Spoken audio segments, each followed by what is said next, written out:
back to 9 to 0. Hopefully today, I don't know, but it would be so tight if I could finish this. That's only 20 pages in the bag. Okay, I think this is chapter 5. We already discussed it in the last video. Colonization. You probably won't be able to hear me. I was gonna say I should use my headphones, but it's an Apple. Okay, whatever. Colonization and Christianization, Caliban, and witches in the New World.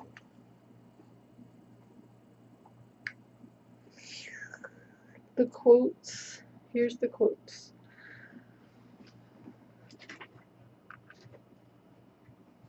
And so they say that we have come to this earth to destroy the world.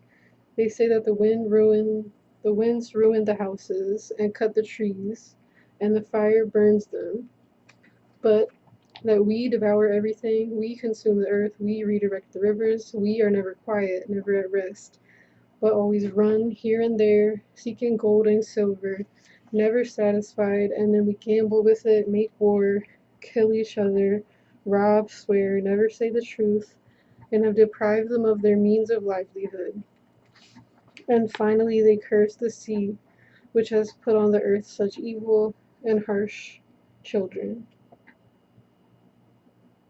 Girolamo Benzoni, Historia del Mondo Nuovo, 1565. Overcome by torture and pain, the women were obliged to confess that they did adore Huacas. They lamented, "Now in this life we women are Christian.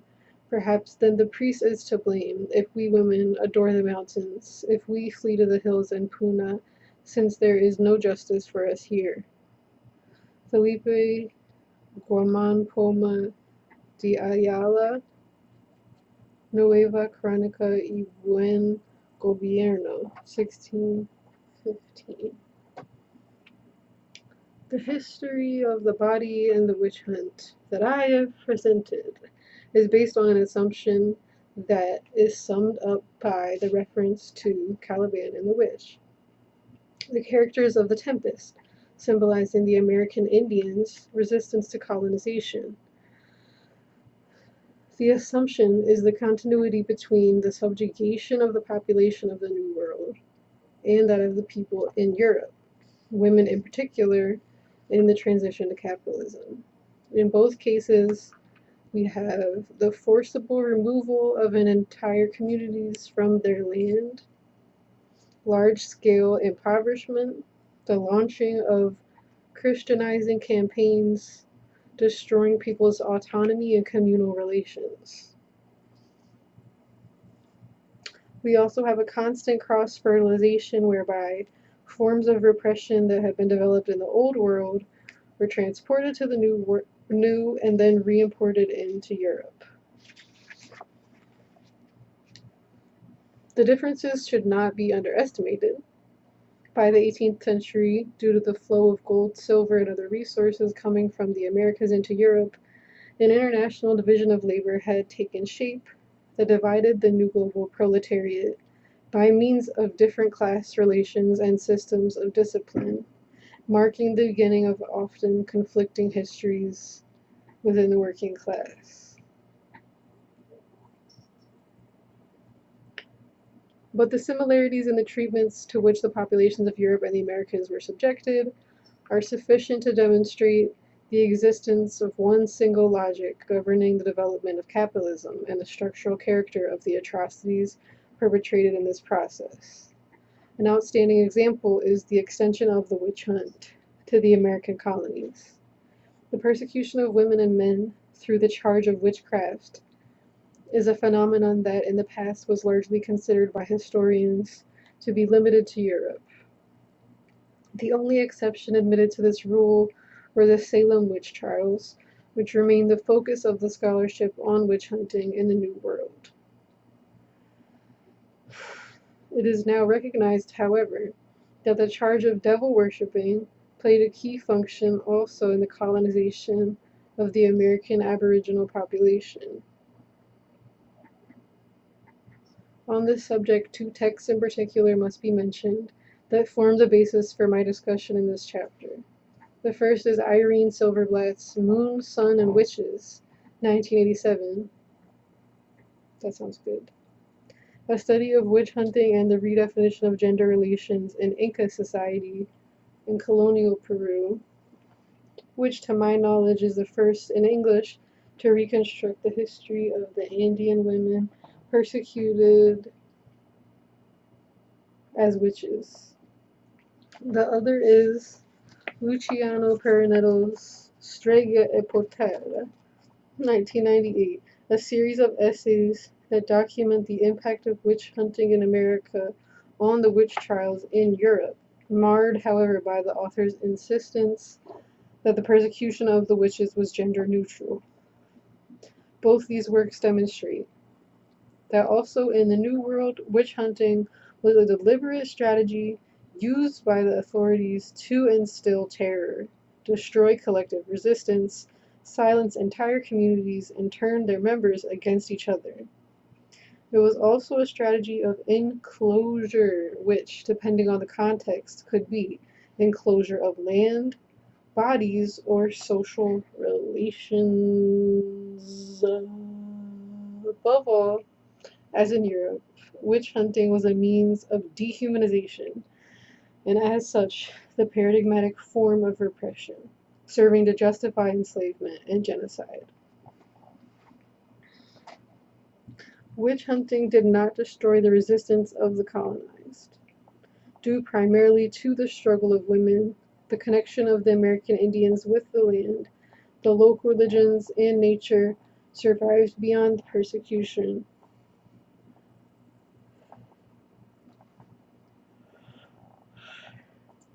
Providing for more than 500 years a source of anti-colonial and anti-capitalist resistance.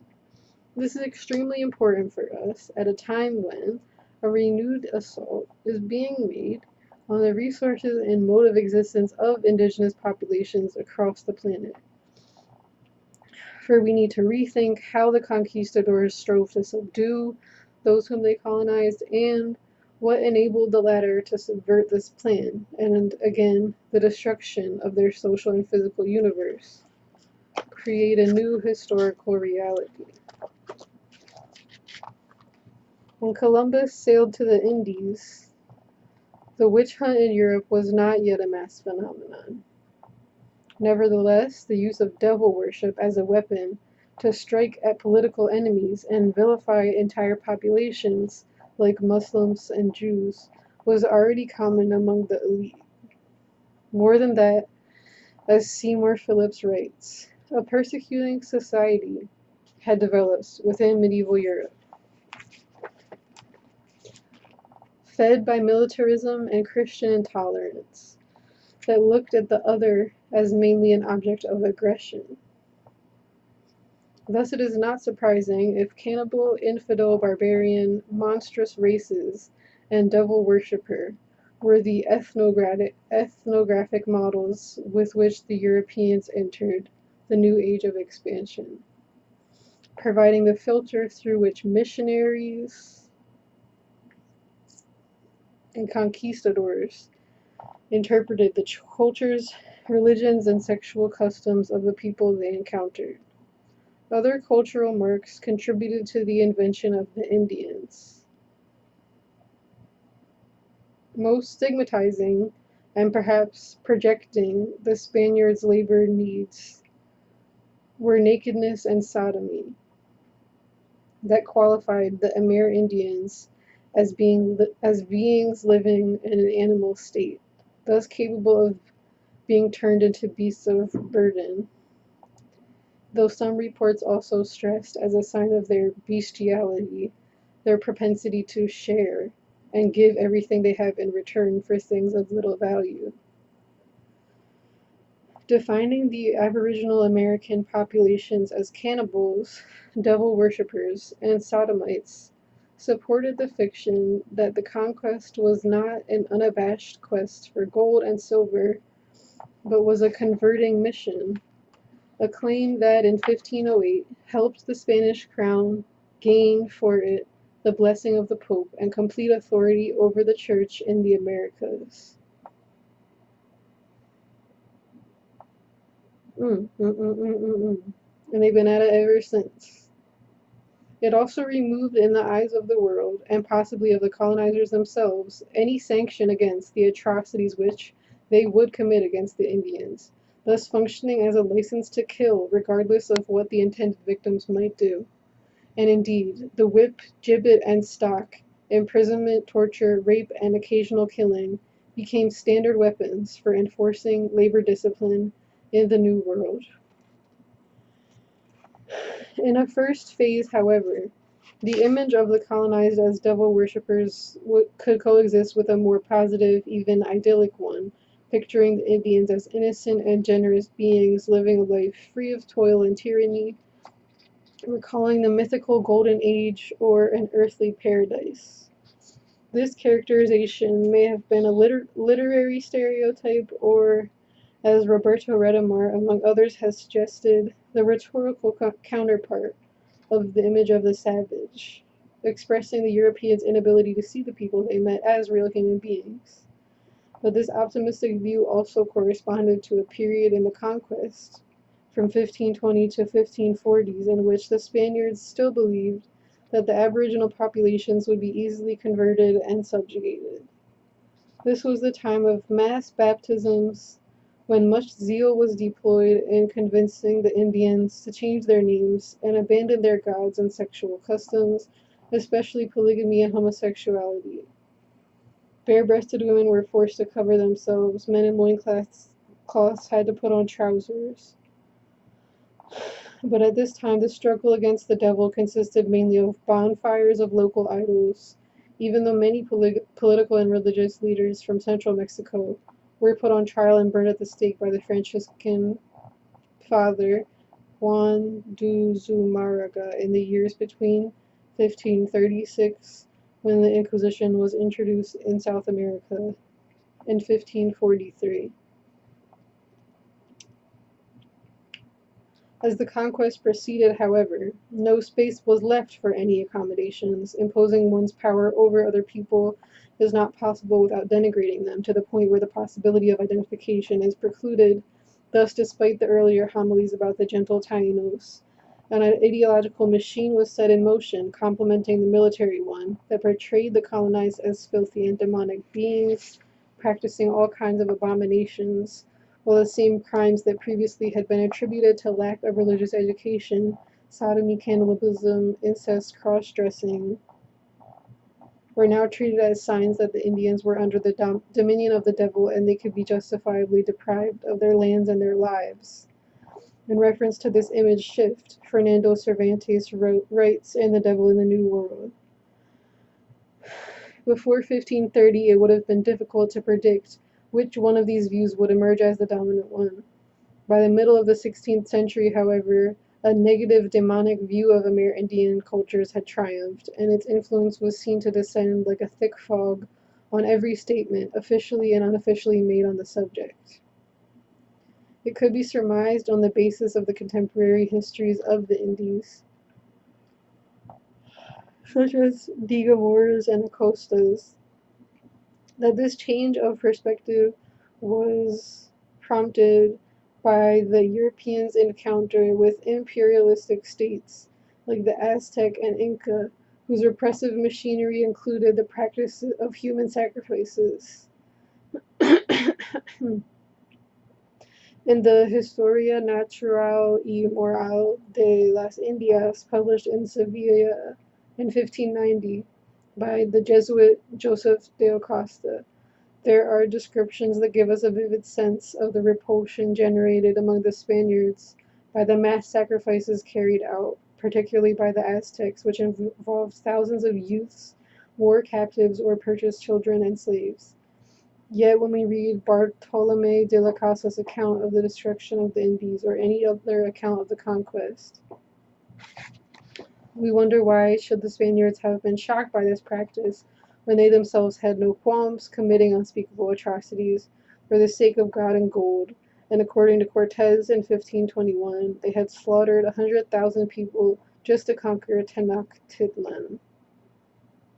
Similarly, the cannibalistic rituals they discovered in America, which figure prominently in the records of the conquest, must not have been too difficult from the medical practices that were popular in Europe at the time. In the 16th, 17th, and 18th centuries, the drinking of human blood, especially the blood of those who had died a violent death, and mummy water, obtained by soaking human flesh in various spirits, that's fucking disgusting, was a common cure for epilepsy and other illnesses in many, that's so disgusting, in many European countries. Furthermore, this type of cannibalism, involving human flesh, blood, heart, soul, bone marrow, and other body parts, was not limited to fringe groups of society, but was practiced in the most respectable circles. Thus, the new horror that the Spaniards felt for the aboriginal populations after the 1550s cannot be easily attributed to a cultural shock, but must be seen as a response inherent to the logic of colonization that inevitably must dehumanize and fear those it wants to enslave. How successful was this strategy can be seen from the ease with which the Spaniards rationalized the high mortality rates caused by the epidemics that swept the region in the wake of the conquest, which they interpreted as God's punishment for the Indians' beastly conduct. Also, the debate that took place in 1550 at Valladolid in Spain between Bartolomé de las Casas and the Spanish jurist Juan Gines de Sepúlveda on whether or not the Indians were to be considered as real human beings would have been unthinkable without an ideological campaign representing the latter as animals and demons. Here's a picture of the cannibal banquet. Travel logs illustrated with horrific images of cannibals stuffing themselves with human remains proliferated in Europe in the aftermath of the conquest. This makes me want to watch the TV show Bones. I'm sorry, I'm so sorry. A cannibal banquet in Bahia, according to the description of the German G.J. Oldenburg.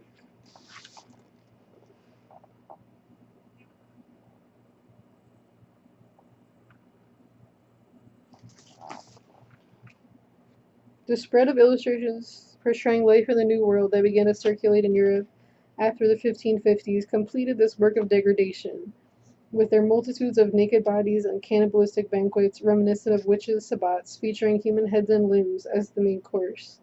A late example of this genre of literature is Le Livre des Antipodes, compiled by Johann Ludwig Gottfried. Well, then why is it French? Which displays a number of horrific images, women and children stuffing themselves with human entrails, or the cannibal community gathered around a grill, feasting on legs and arms, while watching the roasting of human remains.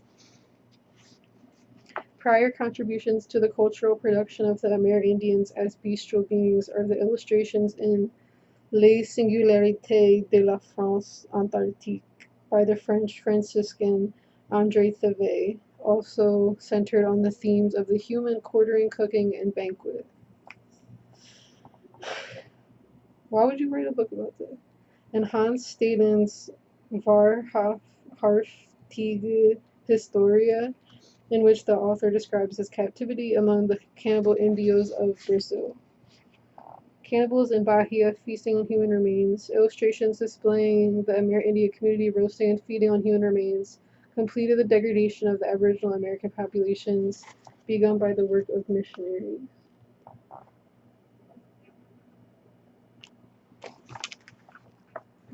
Exploitation, resistance, and demonization. A turning point in the anti-Indian propaganda and anti-idolatry campaign that accompanied the colonization process was the decision by the Spanish crown in the 1550s to introduce in the American colonies a far more severe system of exploitation. The decision was motivated by the crisis of the plunder economy that had been introduced after the conquest, whereby The accumulation of wealth continued to depend on the expropriation of the Indians' surplus goods more than on the direct exploitation of their labor.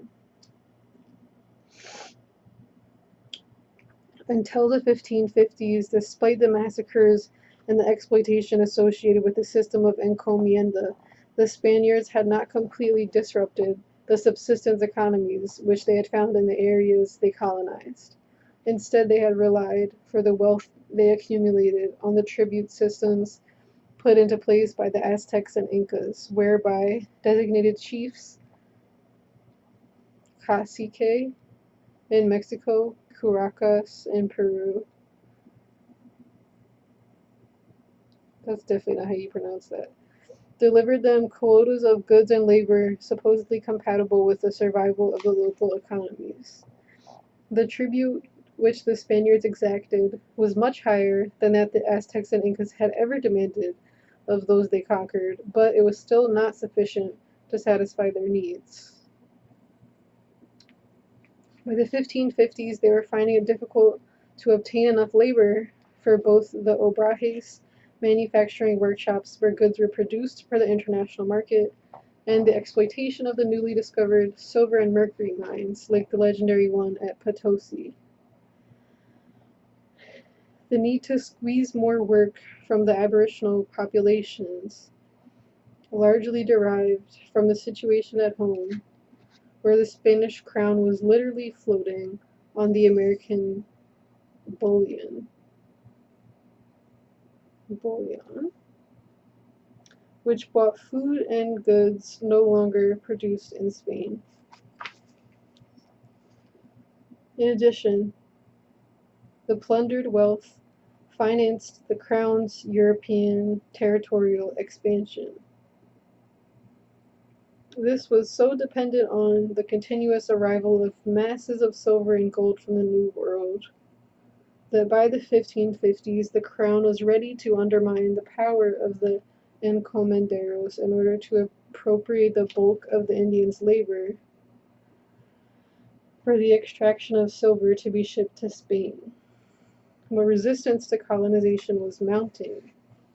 It was in response to this challenge that both in Mexico and Peru a war was declared on indigenous cultures, paving the way to a draconian intensification of colonial rule.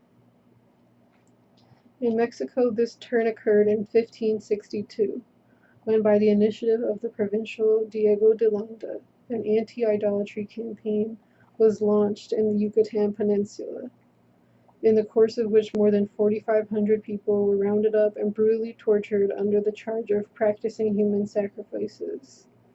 They were then subjected to a well-orchestrated public punishment which finished destroying their bodies and their morale.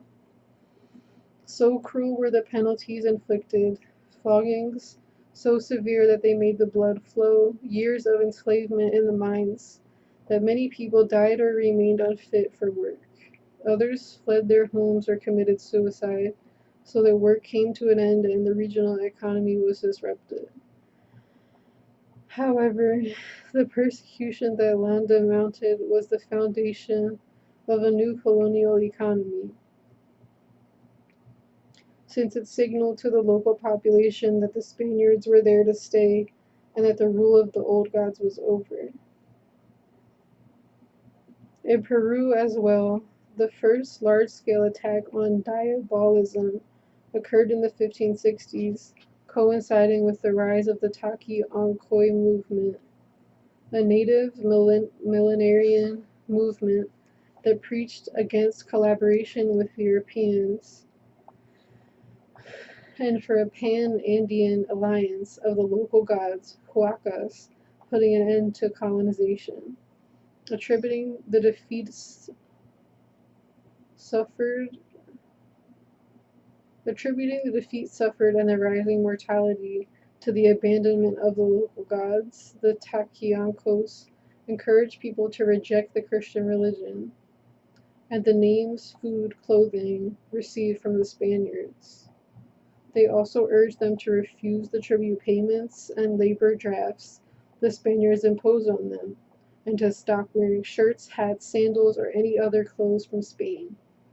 If this was done, they promised, the revived Huacas would turn the world around and destroy the Spaniards by sending sickness and floods to their cities, the ocean rising to erase any memory of their existence.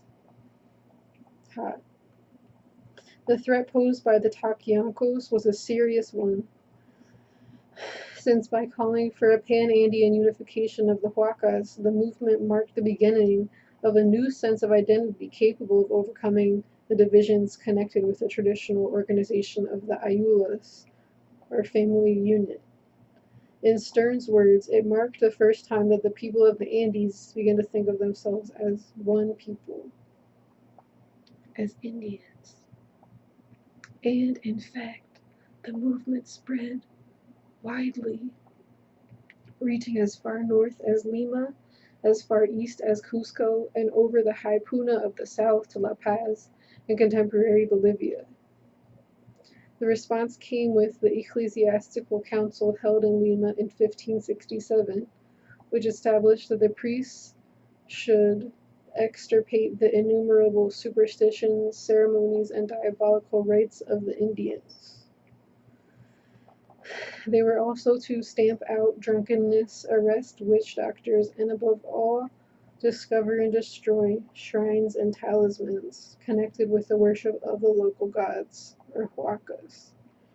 These recommendations were repeated at a synod in Quito, in 1570, where again it was denounced that there are famous witch doctors who guard the huacas and converse with the devil.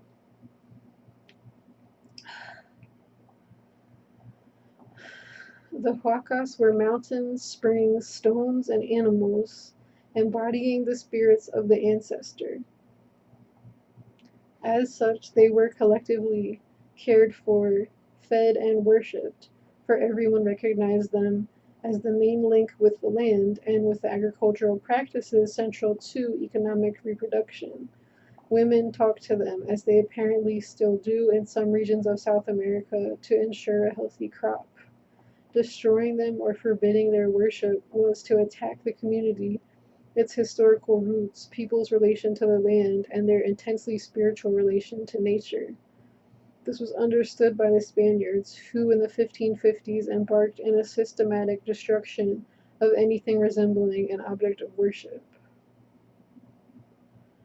What Claude Baudez and Sidney Picasso write about the anti-idolatry drive conducted by the Franciscans against the Mayans in Yucatan also applies to the rest of Mexico and Peru. Idols were destroyed, temples burned, and those who celebrated native rites and practiced sacrifices were punished by death. Festivities such as banquets, songs, and dances, as well as artistic and intellectual activities, painting, sculpture, observation of stars, hieroglyphic writing, suspected of being inspired by the devil, were forbidden. Okay, it's so crazy, like, how this cultural imperialism, like, characterizes anything that threatens it as devilish and, like, ungodly. Like, but the reason you care about this god is so that you can have, like, economic control of everything. Like, it's so deceitful and crazy. And those who took part in them mercilessly hunted down. This process went hand in hand with the reform demanded by the Spanish crown that increased the exploitation of indigenous labor to ensure a better flow of bullion into its coffers. Two measures were introduced for this purpose, both facilitated by the anti-idolatry campaign. First, the quota of labor. Whoa. Oh, I'm not finishing this chapter.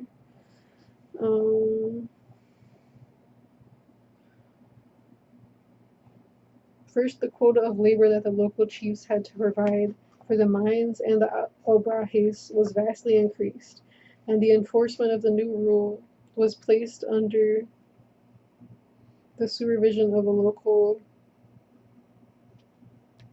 was placed under supervision of the local representative of the crown, corregidor, with the power to arrest and administer other forms of punishment in case of failure to comply. Here's a picture of an Andean woman forced to work in the obrajes manufacturing workshops produced for international market.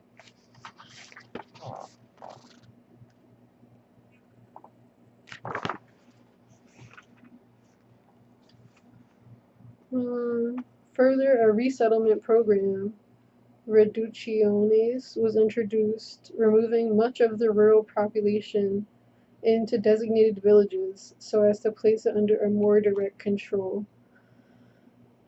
The destruction of the Huacas and the persecution of the ancestor religion associated with them was instrumental to both, since the reducciones gained strength from the demonization of the local worshipping sites.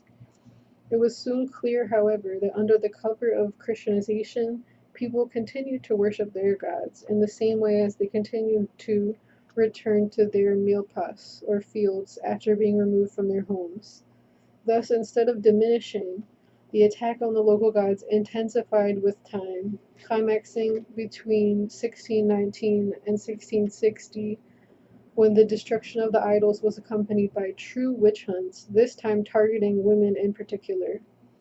Karen Spalding has described one of these witch hunts conducted in the Repartimiento of Huarochirí in 1660 by the priest inquisitor Don Juan Sarmiento. As she reports, the investigation was conducted according to the same pattern of the witch hunts in Europe. It began with the reading of the edict against idolatry and the preaching of a sermon against this sin. This was followed by secret denunciations supplied by anonymous informants. Then came the questioning of the suspects, the use of torture to extract confessions, and then the sentencing and punishment, in this case consisting of public whipping, exile, and various other forms of humiliation. The people sentenced were brought into the public square. They were placed upon mules and donkeys with wooden crosses about 6 inches long around their necks. They were ordered to wear these marks of humiliation from that day forward. On their heads, the religious authorities put a medieval carroza, a cone-shaped hood made of pasteboard that was the European Catholic mark of infamy and disgrace. Beneath these hoods the hair was cut off, an Andean mark of humiliation. Those who were condemned to receive lashes had their backs bared. Ropes were put around their necks. They were paraded slowly through the streets of the town, with a crier ahead of them, reading out their crimes. After this spectacle, the people were brought back, some with their backs bleeding from the 20, 40, or 100 lashes, with the cat-o'-nine-tails wielded by the village executioner. Spalding concludes that the idolatry campaigns were exemplary rituals, didactic theater pieces, directed to the audience as much as the participants, much like a public hanging in medieval Europe.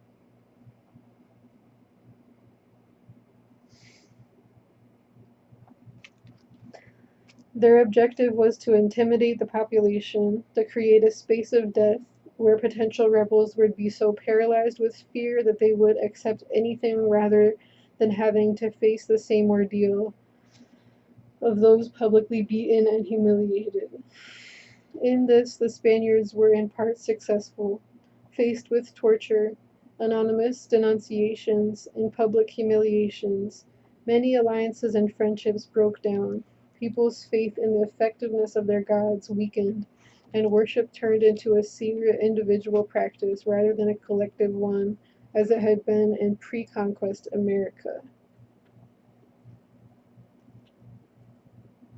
How deeply the social fabric was affected by these terror campaigns can be deduced, according to Spalding, from the changes that over time took place in the nature of the charges.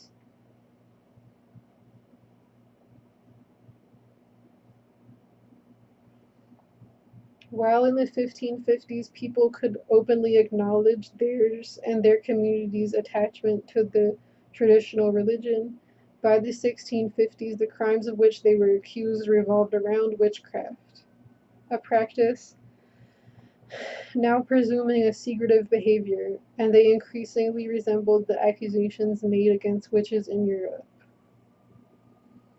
In the campaign launched in 1660 in the Huarochirí area, for instance, the crimes uncovered by the authorities dealt with curing, finding lost goods, and other forms of what might be generally called village witchcraft. Yet the same campaign revealed that despite the persecution, in the eyes of the communities, the ancestors and wakas continued to be essential to their survival. Some public humiliation and other stuff.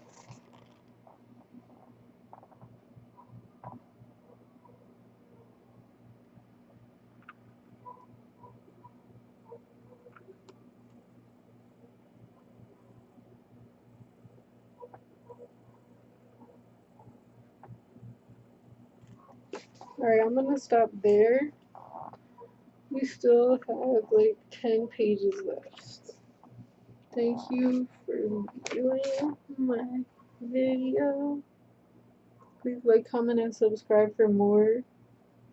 I'm open to suggestions and also suggestions for ASMR. I have to return that book to the library. But I stole this book from my school's library and then I graduated. But would you guys want to read this book? It's a little bit, it's from like the 80s. When was it due? 1982. It's due August. Maybe I can renew it online.